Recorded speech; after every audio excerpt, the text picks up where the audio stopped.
Hi, Aries, and welcome to your January 2023 read. 2023 is a 7, seventh heaven, right? 7 being spiritually driven to go inward, independently so, as the journey is. Okay, look at that. Just flew out. Absolutely, that's what's happening. This read is for Aries, Sun, Moon, Rising, and or Venus. I'm going to take 3 more since this card we are definitely going to keep. So we have the Ace of Cups. You're coming out in your own reading as the Queen. And then what do we have? The Death card, right? So are you kidding me? This is definitely a dark night of the soul and a rebirth of learning to love oneself and to ascend into the highest realm of yourself. You're working on that. You're going to be starting if you haven't already. Some of you are just at the cusp of getting ready to start to work on yourselves. The things that have ended, you have driven you literally into the dark night of the soul, or getting really familiar with you, learning about yourself, what makes you tick, what beliefs make you give more love. Feelings are going to be huge for Aries for this coming months and for the year. It's about how we feel about the things, the people, places, and things that we've lost. It's about the end of an era and beginning anew. The planetary aspects are going to be very insightful for you. It's not like they're not always, but you're going to be learning about how the moon affects your feelings. You're going to be learning how Mercury affects, whether it be retrograde or direct. You'll be learning about the astronomy of life and how the thread is connected into our own energy field. I'm not saying some of you don't already know that, but for sure some of you will be very inquisitive. The 2023 for Aries is all about going within and really settling in, really inward, to how you tick, how you think, how you react, how you feel sometimes in situations where you don't share how you feel. It's like you feel like a fish out of water. You may feel very uncomfortable in certain situations, but you never show it. Spirit saying,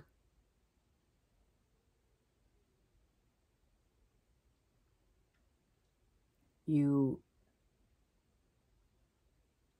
feel more inclined to be alone with your own self.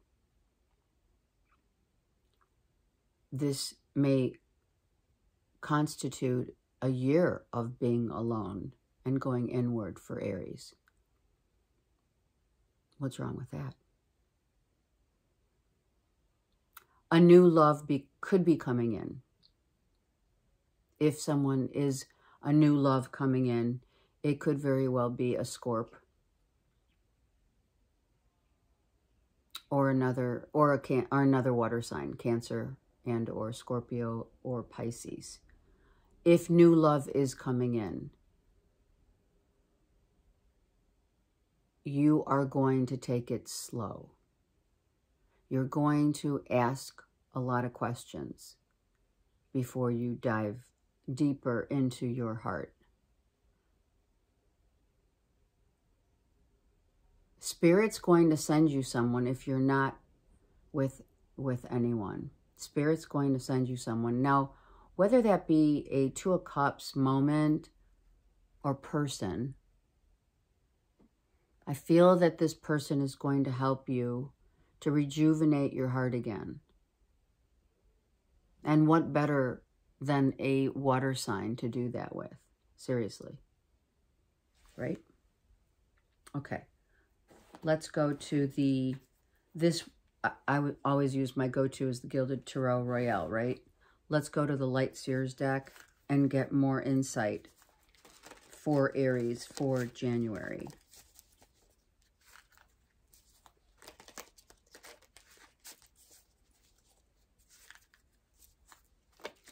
The fact that these two came out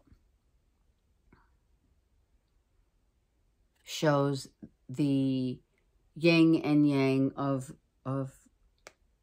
not only if it is another person, right, coming into your life, but it could also be about what you thought you knew or what you believed to know is changing. Right? Okay. Let's see, Aries. And this one. Okay, let's see what the Light Seers deck. We've got Mother Earth, Ten of Pentacles, and Queen of Swords. So, a Gemini, Libra, Aquarius came into play with Taurus over here in Libra. So it could be a Libra feminine that a Libra or another a water sign or an air sign that clearly depicts your happiness, right? The growth, the happiness. It could very well be that this is whom you commit to. It could easily be that this is all about you the introspection of what family is about, meaning not just family in your immediate 3D world. It's more about 3D family expanding into a 5D realm, 4-5D realm of compassion, love, because we have the Empress here. So we're almost, in a sense, some of you are ascending into a 5D consciousness. That's what ascension is. It's a consciousness. And when you ascend to that consciousness, you've either learned from an air sign or a water sign how to feel, how to think about things from a broader scope, and to look at the world as not with, blinders, to open yourself up to other thought processes and beliefs that maybe at one time you were just really adamant about, well, I don't really believe in that. And now you're maybe seeing certain things that maybe a Queen of Swords taught you, or, yeah, I'd say a Queen of Swords taught you or showed you the way to what we all aspire to understand, which is we're all in this together. This could mean also some of you getting pregnant. If you're not wanting to get pregnant, then, hold back, right? You know what to do. Part of what ends, like if it was a soulmate relationship, it was karmically driven, and also the remnants of past relationships for you guys is all about what you've learned from that person. And of course, it's general, but don't we always want to believe that we take something, some knowledge, the gift of someone who entered our lives is about being gifted with the knowledge of how to love, whom to love, how you want to be loved, how you see love, but more importantly, how you feel it.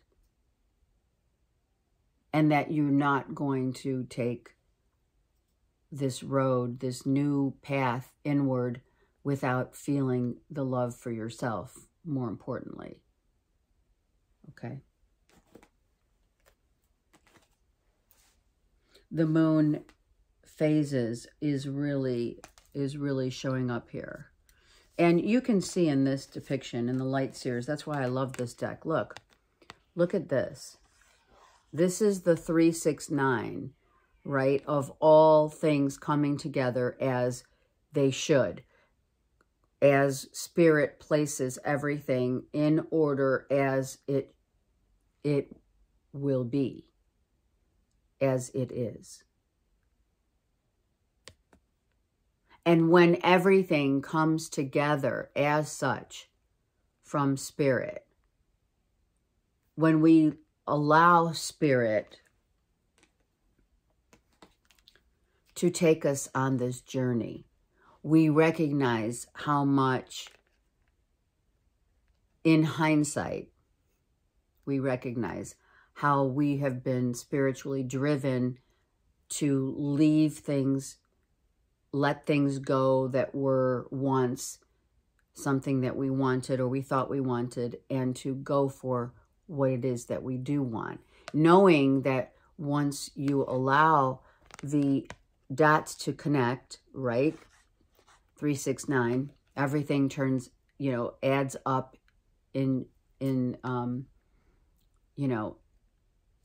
adds up as the perfect, outcome.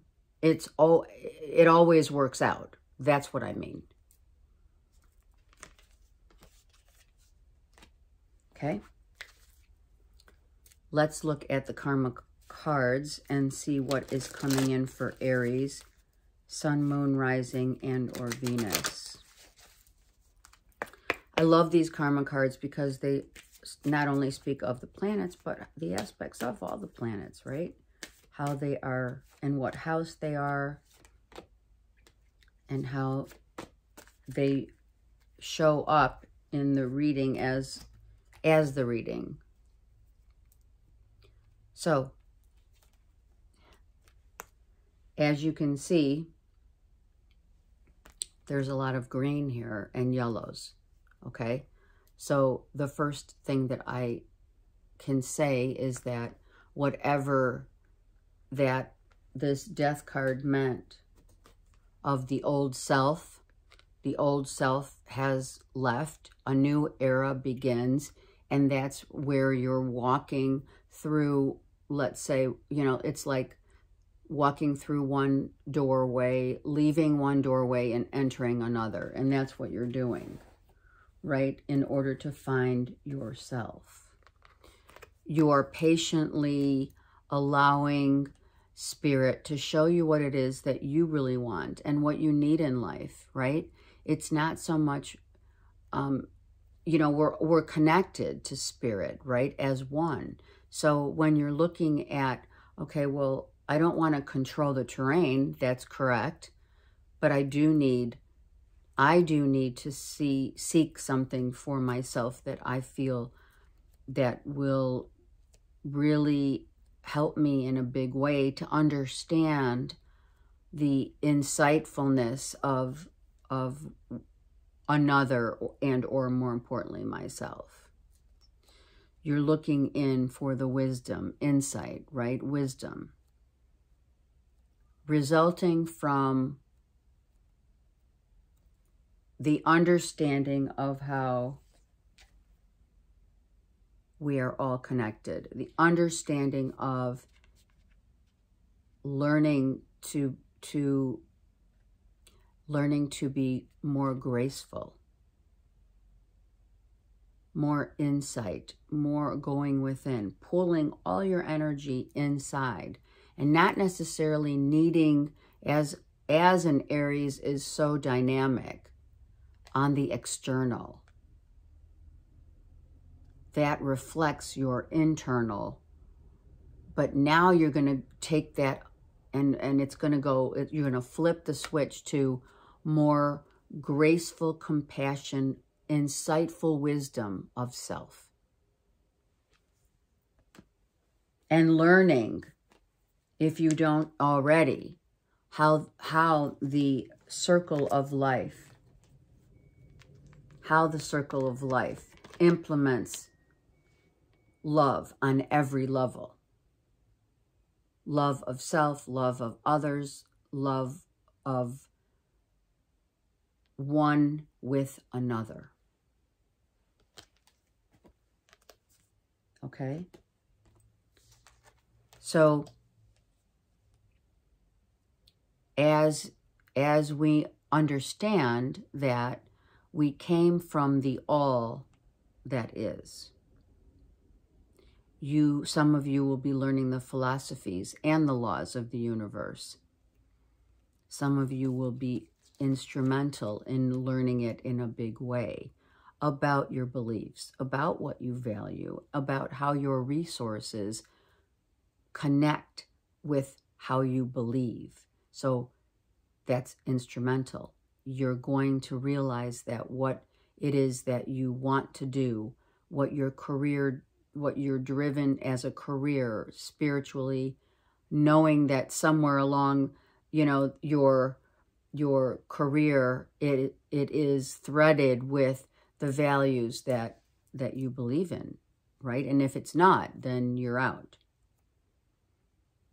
And the rules, like who made the rules, and why am I not living within my highest self, the ideals of my highest self? Questioning those and bringing that out into the world, but doing it in such a way that is more graceful, patiently being driven. It's not a bold statement. It's not. Some of you are thinking about travel or long range travel, meaning, you know, is this place that I'm living in providing me a good feel? Do I feel good? That's why I always say people, places, and things, right? Is the place that you're residing in really driving you to aspire to be the best of the best? When we aspire to be the best of the best, it comes with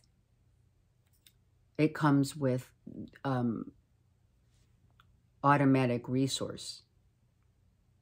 It comes with the highest level of achievement, honors, honorability. You'll be looking at all of these facets within yourself for the month of January and throughout the year, quite frankly, right? I send you so much love. Let me know if you need me for any help, my door's open. Okay, lots of love. Take care.